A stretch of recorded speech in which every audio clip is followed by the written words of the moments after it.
hardened as I am to public speaking. I'll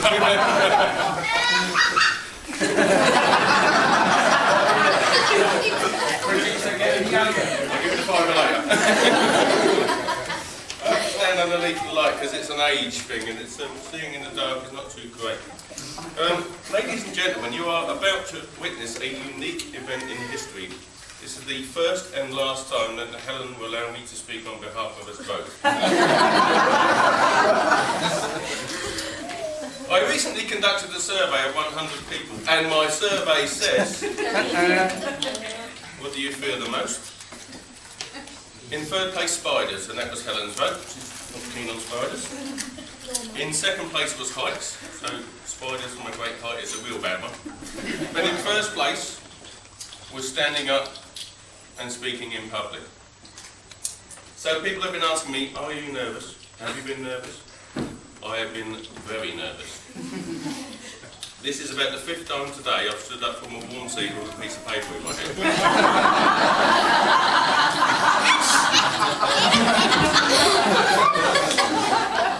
I've been waiting for this day for 50 years. This is written on parchment.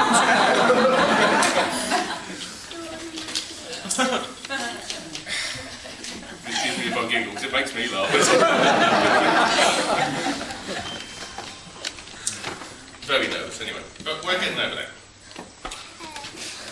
As some of you may be aware, I'm a great believer in technology, the use of the internet, and one or two of you may know that I do dabble with eBay on occasions. So you're not going to get a copy of this, but I will sell copies on eBay. If anyone wants a bid, Bath won't be around, right? Not a problem. So anyway, I looked on the internet. I've reached my 50 years, and I looked on the internet for advice about marriage, because I've never been married. My mum and dad were married, but I've never been married. That's not true what they say about me. So I looked up about marriage, and I found some quotations. Oscar Wilde. Oscar is one of my personal favourites, so I must admit he's come out with a few gems. Women are meant to be loved, but not understood. Yeah, that's fine. I can live with that. I've got one from Homer, and that's nothing to do with Bart Simpson's dad or anything like that. This is the ancient Greek philosopher. He said, there is nothing nobler. No, he didn't say there's nothing, because he's not a cop. He said there is nothing more noble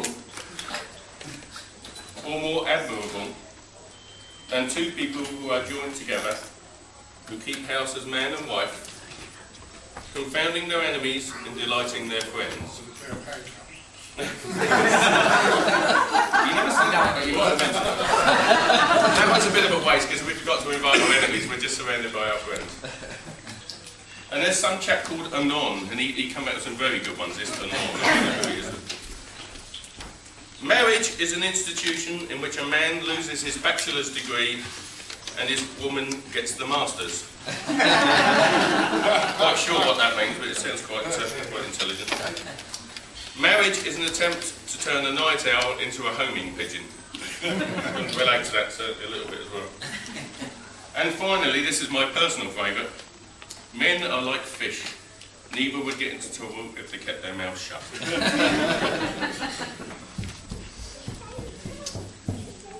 On a serious side, for 30 seconds or so, Helen is the best thing that has ever happened to me. I must admit, I thought the whole marriage thing had passed me by. I hit this grand old age of 50, and I thought I was going to be left on the shelf.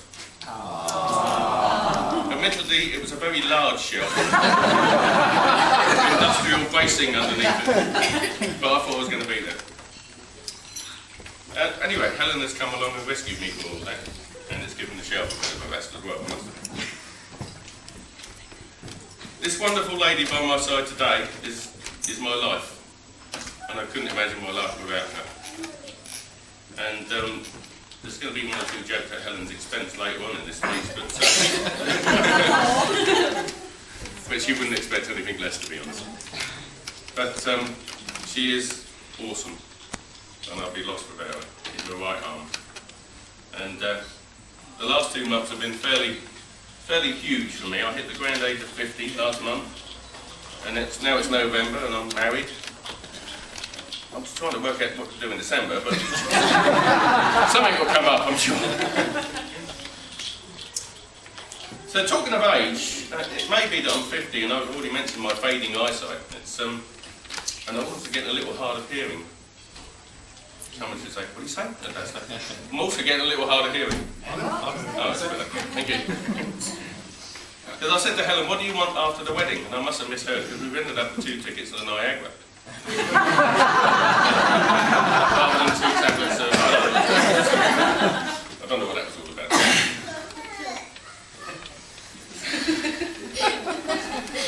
I think at this stage it would be a good opportunity to raise our glasses and toast our wonderful bridesmaids who have done a sterling job today. And the most important thing is they've got Helen here on time and in one piece. And the bridesmaids...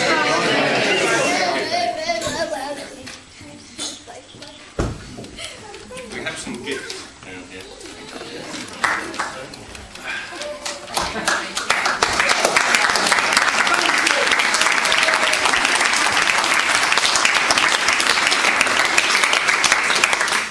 Let's hear it for Hillary.